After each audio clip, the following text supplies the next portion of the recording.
say. My name is Obina Nkechiko, and of course TV now. there are a lot of things to talk about in the world of sport. Of course, we'll be starting right here in Anambra State, where the school competitions supported by the government will be starting up. And of course, we'll be looking at what is going to happen between Nigeria and Rwanda on Friday.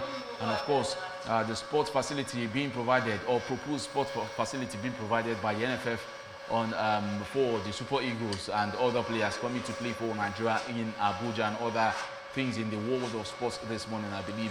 So I refuse to go nowhere. Keep the dial locked on ABS television. We'll go for a short break and we'll come back to bring you the whole stories for this morning.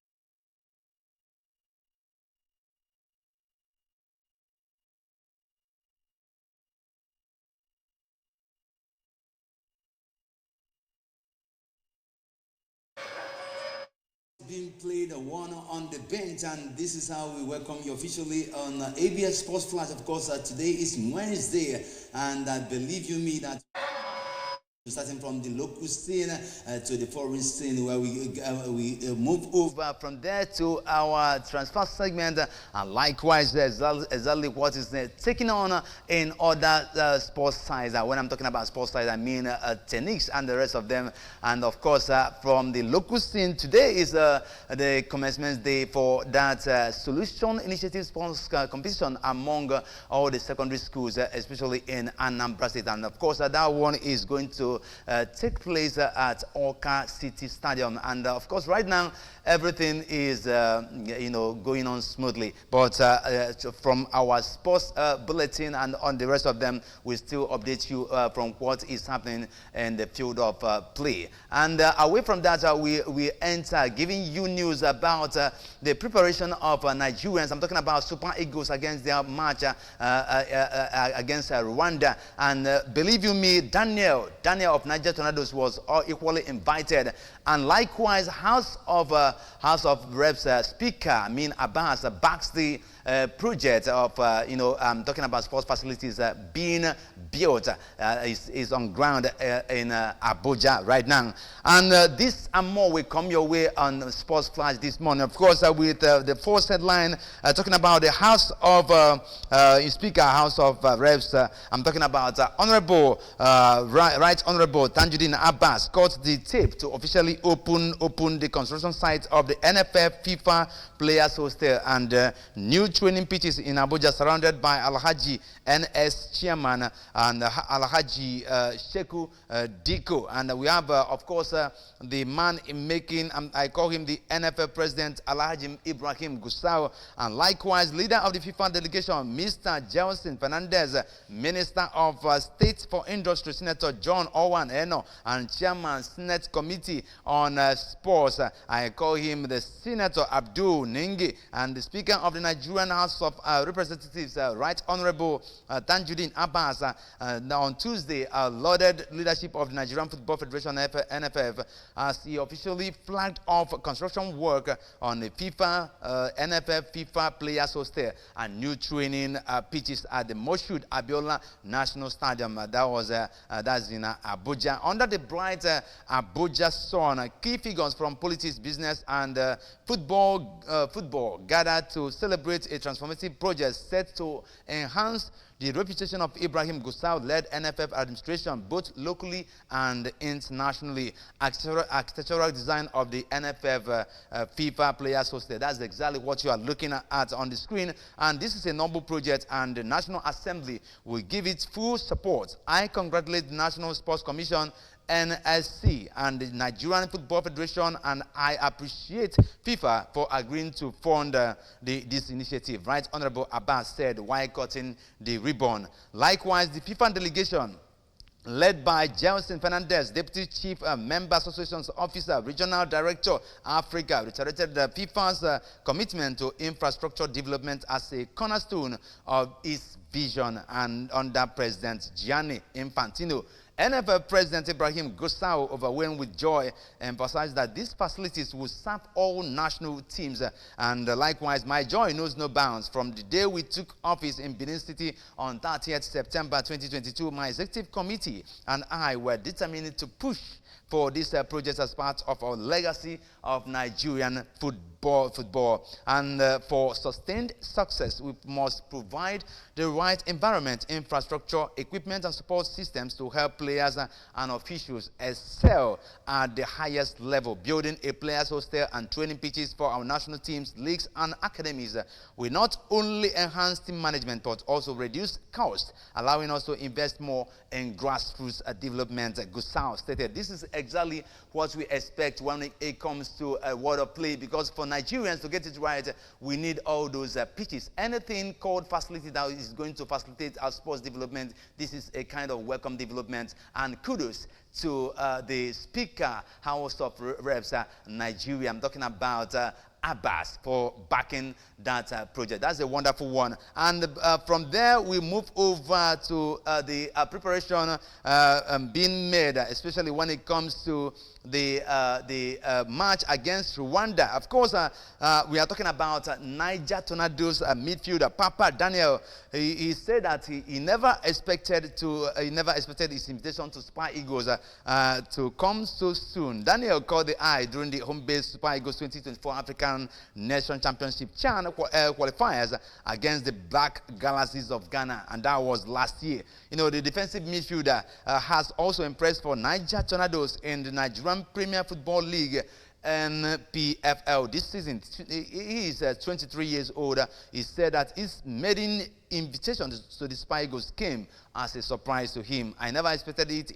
I was just doing my thing. When I saw the provisional list, I was shocked. And then when I saw the 20-man list, I was very, very happy, he told the NFF media. And likewise, Daniel and Remo Stars goalkeeper, I'm talking about Kayode Bankole, are the only local players in the squad for the 2026 FIFA World Cup qualifiers against Rwanda and Zimbabwe. And the player reflected on the atmosphere in the team's camp and thanked the senior players for helping them settle down. Thanks to God, because it is not easy for me to be here and seeing the big boys in the camp. Being my first time with the Super Eagles, I'm very, very happy seeing them around. It's a motivation for me to do more and show them who I am, he added. They are all friendly. They encourage us. We, the home-based players, haven't felt like we are not among them.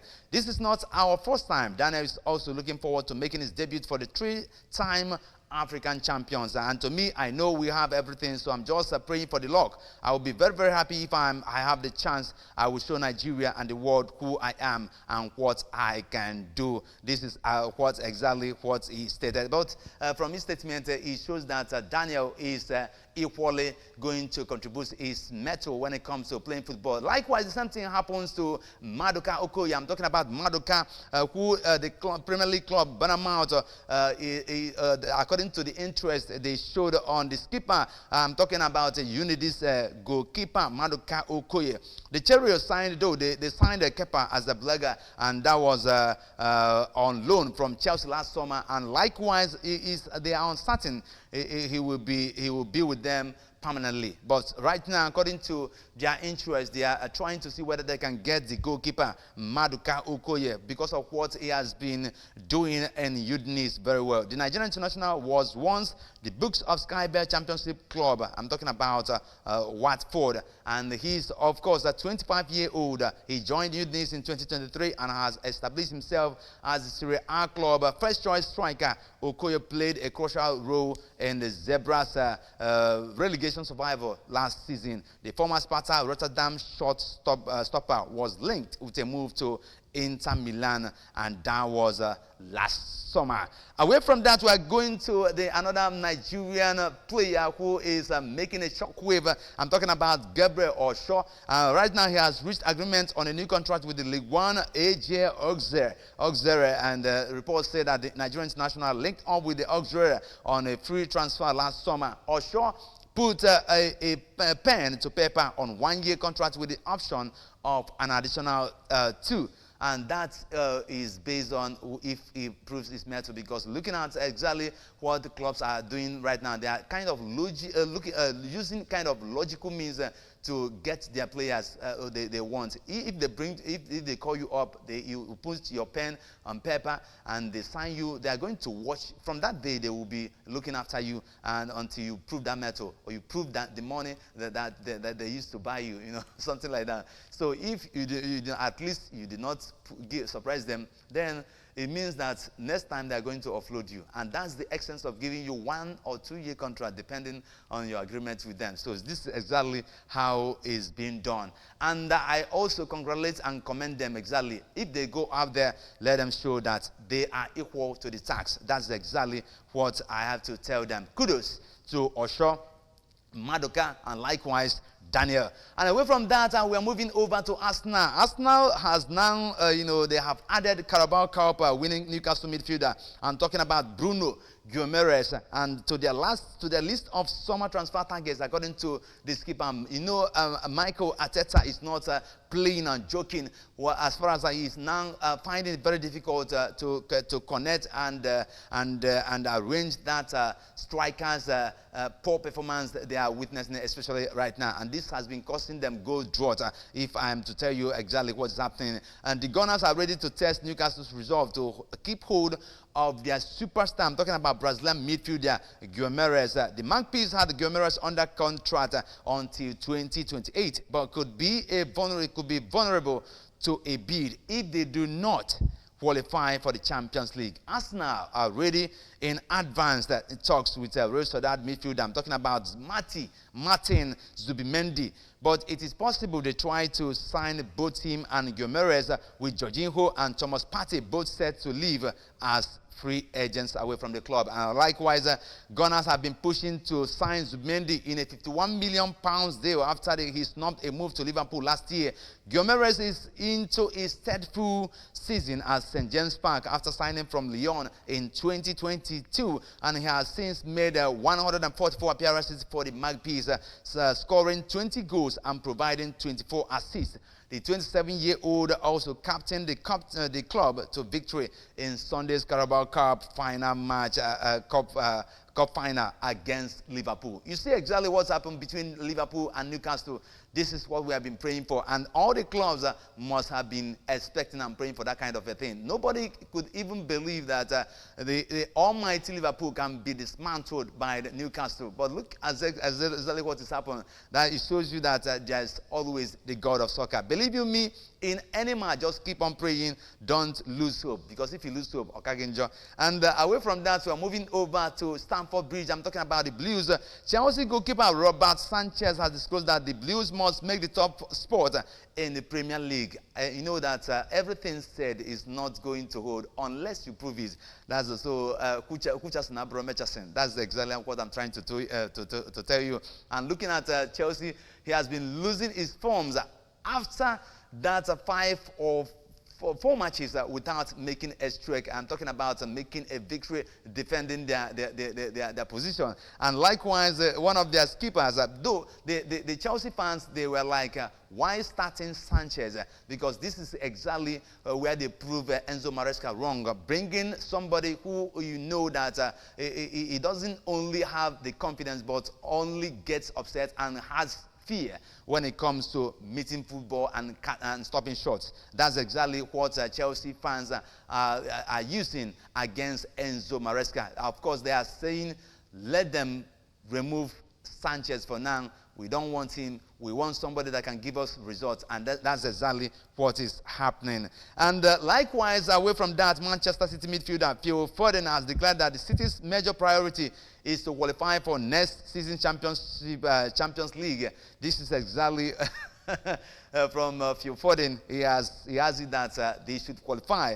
Not this season, but next season, because looking at exactly what is happening right now, that Champions League, as far as the football is concerned, is one of the tournaments you can never even have a dull moment. So when you come into the tournament without being prepared, that means you are prepared to lose, and that's the failure that followed Manchester City. And speaking with the club's website, the England international admitted that Manchester City's difficult season has taught him not to take success for granted in what has been a poor season for him personally, as he struggles to find consistency. It is one of our main targets now to make sure that we are playing Champions League next season. It is our bounds. It's in our bounds if we win our games, as we have got to believe in what we can do and believe we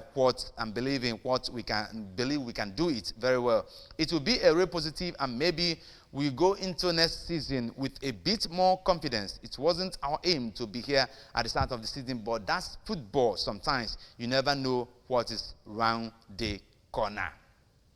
And away from this, let's move over to the money making. I'm talking about Yamal Lamine of Barca. Of course, the Barcelona star has predicted that the team will lift this season's UEFA Champions League. Speaking to Spanish outlet Sport, the 70-year-old was full of confidence as Hansi Flick's side continued to impress in Europa's elite club competition. We are the favorites of the Champions League. When the group stage ended, I said that Liverpool were the favorites because they were first in the group stage, and now that they have been eliminated, it's us right now. But you cannot even tell, because I believe that as far as the competition is still on, some kind of club you find as a weak club can equally take the stage. So Barcelona have lost just once in the Champions League so far this season. A 2-1 defeat to Monaco in their opening game, and they went on to finish second in the new league phase behind Liverpool before beating Benfica 4-1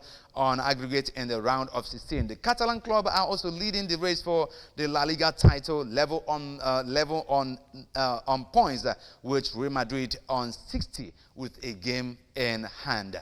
Away from that, we are moving over to lawn tennis. I'm talking about Djokovic, the man in making. Djokovic player union begins Lego action against tours. And believe you me that the players union, confounded by Novak Djokovic, has begun Lego action against the tennis governing bodies, citing and anti-competitive practices and a blatant disregard for player welfare. That's exactly what is happening right now. And the Professional Tennis Players Association, PTPA, has filed papers at the United States District Court in New York, where it is seeking a jury trial 163-page lawsuit, which has been seen by, of course, many media outlets. Professional tennis players are stuck in a rigged game, which gives them limited control over their own careers and brands. And this arises from that threat. I'm talking about life threats being given to some of the lawn tennis players who are performing creditably. Let's start from Raducanu. After that threat given to her, she was now on her form to have that more confidence and win her games, because I believe that those things still affect players of tennis. If you ask me, that's exactly when you are being threatened, you can't gain that confidence, you can't gain that momentum again to still prove your mettle when it comes to the kind of sports that you indulge in. So that's exactly what I expect from the professional body that is governing that lawn tennis professionals. So let them take it up. They need legal action in order to see what they can get from it. And away from this, we are entering into the transfer segment. Of course, limited news from the transfer segment. England midfielder Kobe Meno, 19, is one of the players Manchester United are open to selling this summer to boost their transfer budget. And Portugal winger Bernardo Silva, 30, hopes to stay at Manchester City this summer and see out the final year of his contract. Tottenham are one of several clubs interested in Inter Miami's 20-year-old American midfielder. I'm talking about Benjamin Cremachi, who Lionel Messi is understood to be a big admirer of. And Barcelona went to sell Ansu Fati this summer, though the Spain winger, 22, rejected at least 4 approaches in January. And likewise, Manchester United are one of the several Premier League clubs considering a move for Sunderland's 19-year-old midfielder. I'm talking about Job Bellingham. And Crystal Palace are plotting a move to sign 22-year-old English striker heading Hackney from Middlesbrough this summer. And this is exactly why we call it a day in our sports flash, of course, today on ABS TV. I'll just join us next Wednesday for another sports update. And from here, I wind it down. We say just stay tuned. Don't collect any red card or yellow card, but almost stay tuned and watch the remaining matches we have, especially in the friendlies that's going to take on place today. I'm talking about UEFA Women's Champions League. We have Man City and Chelsea, a dagger's drum that you don't need to miss. So from here, I take it down. I'm still your sports mention, Mark Anthony, saying bye for now.